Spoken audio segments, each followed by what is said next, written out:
2025 A level විභාගයේ ලියපු 2026 දෙවෙනි වතාවට හරි තුන්වෙනි වතාවට හරි A level විභාගයේ ලියන්න ඉන්න ළමයින්ට 2026 අපේ ෆිසික්ස් රිවිෂන් පන්තිය සම්පූර්ණම නොමිලේ පවත්වන්න අපි තීරණය කරලා තිනවා. ලංකාවේ ඉන්න ඕනම ළමයෙක්ට මේ 2026 රිවිෂන් ෆිසික්ස් පන්තියත් එක්ක නොමිලේ සම්බන්ධ වෙන්න පුළුවන්. මේ වීඩියෝ එක කරන්නේ මේ වැඩසටහන මේ රිවිෂන් පන්තිය කොහොමද ඉස්සරහට යන්නේ, මොකද්ද මේකේ වැඩපිළිවෙල, කොහොමද අපි මේකේදී තියරි ටික කතා කරන්නේ, කොහොමද අපි මේකේදී පාස් පේපර්ස් ටික කතා කරන්නේ, කොහොමද අපි මේකේදී අලුත් ප්‍රශ්න කතා කරන්නේ කියන එක ගැන දල අදහසක් දෙන්න තමයි මේ වීඩියෝ එක කරන්නේ. මුලින්ම කියන්න ඕනේ මේක අර නොමිලේ කිව්වහම නිකන් අර බාලයි වගේ හැඟීමක් එනවා නම් එහෙම නෑ. මේක 2026 A level විභාගයේ ලියන්න ඉන්න ළමයින්ට ෆිසික්ස් වලට ඒකක් ගන්න අවශ්‍ය සියලු දේවල් එක්ක ලොකු වැඩක් මේ මාස 7 දී අපි කරනවා. ලොකු වැඩසටහනක් තියෙනවා. ඒකකට අවශ්‍ය සියලු දේවල් තියරි ටික කතා කරනවා, පාස් පේපර්ස් ප්‍රශ්න ටික කතා කරනවා, අලුත් ප්‍රශ්න කතා කරනවා, අංග සම්පූර්ණ වැඩසටහනක් මේ මාස 7 ඇතුළත අපි 2026 ළමයි සඳහා කරනවා. ඒ ගැන දැන් අපි කතා කරමු කොහොමද මේක ඉස්සරහට යන්නේ කියන එක. මුලින්ම කියන්නම් මම මේකේ කොහොමද තියරි ටික කතා කරන්නේ, අපි මේ මාස 7 ඇතුළත කොහොමද විෂය නිර්දේශය ආවරණය කරන්නේ කියන එක. ඒක මෙහෙමයි. දැන් භෞතික විද්‍යාව විෂය නිර්දේශයේ තියෙනවානේ පාඩම් 11ක්. මිනුම කියන පාඩමෙන් පටන් ගත්තාම පදාර්ථ විකිරණ පාඩමෙන් ඉවර වෙන විදිහට පාඩම් 11ක් තියෙනවා. එතන මිනුම කියන පාඩම අපි රිවිෂන් එකේ සාමාන්‍යයෙන් කතා කරන්නේ නැහැ. ඒ පළවෙනි පාඩම මිනුම කියන පාඩම එකේ කතා කරන්න දෙයක් නැහැ. ඇත්තටම මේකේ භෞතික රාශීන් ගැන තියෙන, SI එක ගැන තියෙන, මාන සහ දෛශිකනේ තියෙන. දෛශික කැල පොඩ්ඩක් අයින් කරමු. අනිත් ටික ගත්තොත් එහෙම ඒ ටික අපි මෙතන කතා කරන්නේ නැහැ. ඒ ටික අර අනිත් සියලු දේවල් ටික යාන්ත්‍ර විද්‍යාවෙන් පටන් ගත්තාම විකිරණ වලට එනකන් සියලු පාඩම් ටික පිළිවෙලට කතා කරනවා.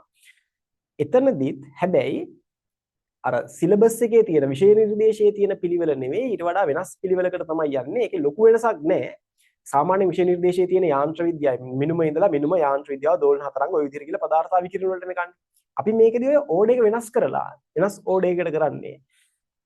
අපි කරන්නේ මුලින්ම භෞතික විද්‍යාවේ තියෙන අන්තිම පාඩම් 4.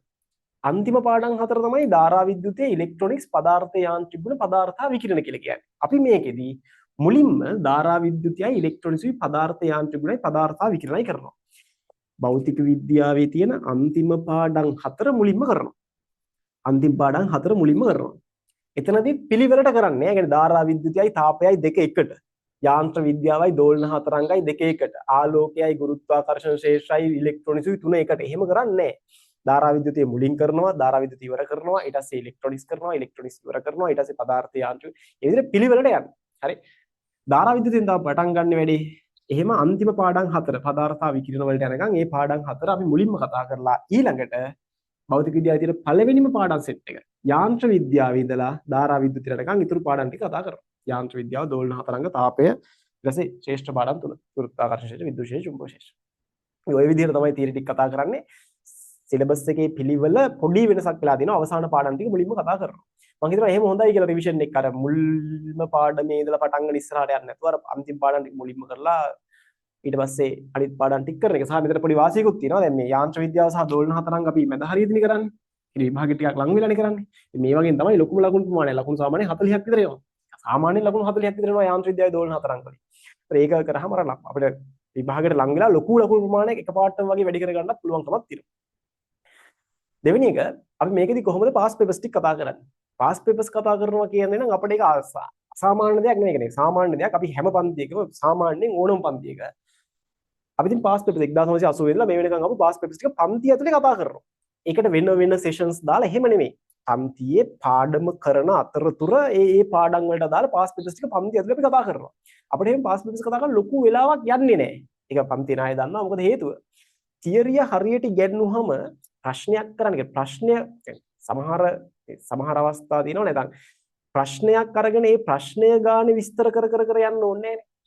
ඒ කියන්නේ ප්‍රශ්නයක් අරගෙන ප්‍රශ්නේ ලොකුවට විස්තර කරන්න අවශ්‍ය නැහැ. තියරිය දන්නවනම්, තියරිය හරියට දන්නවනම් තියරිය ඇප්ලයි කරන්න තියෙන ප්‍රශ්නේ. ඒතර ඕනම ප්‍රශ්නයක් විසඳන්න පුළුවන් විදිහට තියරි ඉගෙන ගත්තට පස්සේ ප්‍රශ්න කතා කරනවා කියන්නේ පහසු දෙයක්. හරිද? අපිට ප්‍රශ්න ඒ ටික පන්ති ඇතුළෙම කතා කරන්න පුළුවන්. ඒ විදිහට 1980 ඉඳලා මේ වෙනකන් ආපු පාස් පේපර්ස් ප්‍රශ්න ටික මේ පාඩම් එක්ක පාඩම් සාකච්ඡා කරන අතරතුරම කතා කරලා දානවා. ඒතර සරලව පාඩම් වල තියරි ටික කතා කරනවා. ඒත් එක්ක 1980 ඉඳලා මේ වෙනකන් ආපු ප්‍රශ්න ටික කතා කරනවා. ඊට අමතරව පාස් පේපර්ස් වල ඇවිල්ලා නැති අලුත්ම concept, ඒ කියන්නේ අලුත්ම ප්‍රශ්න අපි තියරිත් එක්ක සාකච්ඡා කරනවා. ඒක තියරි නෝට් එකටම සම්බන්ධව යන්නේ. හරි. ඒක ඉස්සරහට යද්දී ඔයාලට ක්ලාස් එක යද්දී ඔයාලට තේරෙයි යන්නේ කොහොමද කියන එක. ඒතර ඔය විදිහට ඔය ටික කරා කියලා කියන්නේ ඔයාලට ඒකට යන්න පුළුවන්. ඊට පස්සේ පාස් පේපර්ස් ප්‍රැක්ටිස් එකක් ඕනේ. නමුත් ඉතින් අර හරියට තියරි ඉගෙන ගත්තා නම් පාස් පේපර්ස් ටික් කරා නම් මොඩල් පේපර්ස් ටික් කරා නම් ඊට පස්සේ ඇත්තටම ඕනේ ටයිමින් හදාගන්න එකක් නේ. පේපර් ක්ලාස් එකක් භාවිතා කරලා ටයිමින් හදාගන්න ඕනේ. ඒක ඉතින් අන්තිම මාස දෙකේ වගේ හොඳට පේපර් ෆුල් පේපර් ටිකක් හොඳට ලිව්වනම් ටයිම් එක හරියන විදිහට ටයිම් එක සෙට් වෙන විදිහට ඒතර ඔයාලට ටයිමින් හදාගන්න පුළුවන්. ඉතින් ඔය තමයි බේසික්ස් දේ. එතකොට තියරි ටික කතා කරලා පාස් පේපර්ස් ටික කතා කරලා මේ පිළිවෙලට අපි පාඩම් ටික සාකච්ඡා කරගෙන යනවා. එතකොට මේකත් එක්ක සම්බන්ධ වෙන්න මෙන්න මේ නම්බර් එකට 076යි 20යි 70යි 483. මෙන්න මේ නම්බර් එකට WhatsApp පරිවර්තනයක් කරන්න 2026 රිවිෂන් කියලා. එතකොට අපි ඔයාලගේ group එකට add කරන්නම්. මෙන්න මෙහෙම පොඩි කේස් එකක් තියෙනවා. මේ ෆ්‍රී කරන වැඩේ පොඩි කේස් එකක් තියෙනවා. මොකද අපිට මීට කලින් ෆ්‍රී පාඩම් එහෙම කළා. අපි ආලෝකයේ පාඩම සම්පූර්ණ ෆ්‍රී කරා. ඔය වගේ පාඩම් එහෙම ෆ්‍රී කරලා පොඩි අත්දැකීමක් තියෙනවා. ඒ අත්දැකීමෙන් ඉගෙනගත්ත දේවල් ටිකක් තියෙනවා. මෙහෙම පොඩි ප්‍රශ්නයක් තියෙනවා. ෆ්‍රී කරන්න ගියාම අපිට පන්තියට එන ළමයා සහ නොයන ළමයා හොයන්න බෑ. සහ පන්තියේ ළමයා වැඩ කරනවද නැද්ද කියලා හොයන්න බෑ. ඒ කියන්නේ අපිට හරි අදහසක් නැහැ කවුද පන්තියට එන්නේ කියලා. දැන් පන්තියේ එන ළමයා මේ ඔන්ලයින් විශේෂයෙන් යන්නේ. ඒතර පන්තියේ එන ළමයා එනවද එක දිගට එනවද කොහොමද වැඩ කරන්නේ කොහොමද උත්තර දෙන්නේ කියන එකත් එක්ක අපිට අදහසක් තියෙනවනේ අපි උගන්වන දේ ගැන සහ මේ යන වැඩ පිළිවෙල ගැන. දැන් මේක මාස 7ක පාඩමකුත් නෙමෙයි මේක මාස 7ක් යන ලොකු වැඩක් නේ. සම්පූර්ණ රිවිෂන් එකක් නේ. ඒක නිසා මේ පාර දැන් මේක සම්පූර්ණ ෆ්‍රී කරද්දී අපිට පුළුවන් PDF එකක් දීලා එහෙම කරන්න. නමුත් මේ පාර අපි හිතුවා PDF එකක් දෙන්නේ නැතුව. මොකද අර පාඩම් මීට කලින් ෆ්‍රී කරලා එහෙම යම් අත්දැකීම් ටිකක් තියෙනවා. හරි. එහෙම ෆ්‍රී PDF එකක් දීලා සම්පූර්ණ ෆ්‍රී කරන්න ගියාම අපිට එන ළමයාව හොයාගන්න බෑ. ඒ කියන්නේ ළමයා එනවද නැද්ද ඉගෙන ගන්නවද නැද්ද කියලා අපි දන්නේ නැහැ. ඔන්ලයින් නිසා. ඒ නිසා මේ පාර ටියුට් පෝස්ට් කරන්න අපි හිතාගෙන ඉන්නවා. කියන්නේ PDF එකක් දෙන්නේ නැහැ. ටියුට් එක පෝස්ට් කරනවා.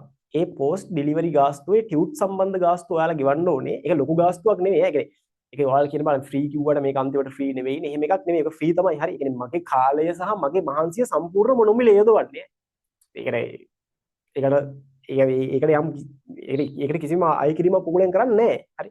ඉතින් මගේ මහන්සිය සහ මගේ කාලය සම්පූර්ණ නොමිලේ යොදවලා තියෙන්නේ. නමුත් ඉතින් මෙහෙමනේ දැන් ෆ්‍රී කියලා දැන් ඔයා හිතනකො සෙමිනාර් එකක් අපි ටවුන් එකක තියෙනවා. ඒ සෙමිනාර් එක ෆ්‍රී කරන්නේ. ඒතර ෆ්‍රී කියලා ඔයාලට බස් එකේ ඉඳලා ගෙදර මේ ක්ලාස් එකට එන සල්ලි ආයෙ ක්ලාස් එකට ඉඳලා ගෙදරට යන බස් එකේ යන වියදමත් අපි දෙන්නේ නැහනේ. එහෙම කරන්නේ නැහනේ. ඒතර ඔයාලා බස් එකට වියදම් කරගෙන ඇවිල්ලා ආයෙ යද්දී ඒ යන වියදම් ටික ඔයාලා දරන්න ඕනේ. මම හිතනවා මේක තේරෙනවද කියලා. එතකොට අර ටියුට් වලට ටියුට් ටික print කරලා ගෙදෙට්ට පෝස්ට් කරන්නේ ඩිලිවරි ගාස්තු ඔයාලා ගෙවා ගන්න. අනිත් ඔක්කොම ෆ්‍රී. ඒක ලොකු ගාණක් වෙන්නේ නැහැ. සාමාන්‍යයෙන් ඔය ටියුට් එකක් print කරලා ඉතින් cover page එක ටියුට් print කරලා මේක සර්ලා දානවා. සාමාන්‍යයෙන් envelope එක දාලා ඕක එවන්න ගියාම සාමාන්‍ය 800ක වගේ මුදලක් සාමාන්‍ය අපේ ඩංක් රිවිෂන් එකක 800ක වගේ මුදලක් යනවා.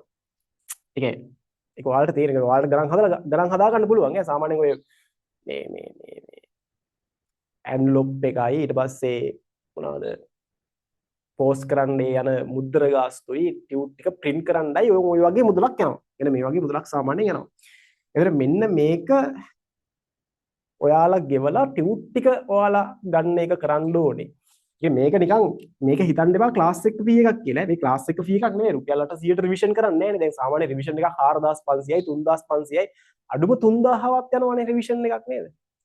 මේ ක්ලාස් ෆී එකක් නෙවෙයි මේ තියෙන්නේ ක්ලාස් එක දැන් සාමාන්‍ය ළමයේ ක්ලාස් එකට ආවම ඒ ළමයා වෙනුවෙන් ගුරුවරයා වියදම් කරන්න ඕන ගාණක් තියෙනවනේ. ටියුට් ටික යවන්න, ටියුට් ටික print කරන්න, ඒ දේවල් වලට යන වියදමක් තියෙනවනේ ළමයා සඳහා කරන.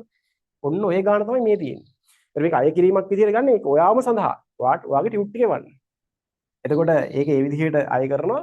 ඉතින් මෙන්න මේ නම්බර් එකට මැසේජ් එකක් දාන්න. දැන් මට පස්සේ අපි ගෲප් එකට ඇඩ් කරන්නම්. ඔයා අපේ ගෲප් එකේ ඉන්න කෙනෙක් නම් ඔය ගෲප් එකේ ඉන්න 2026 ෆිසික්ස් රිවිෂන් කියන ගෲප් එකේ ඉන්න කෙනෙක් නම් ඔයා ඒකේ ඉන්න.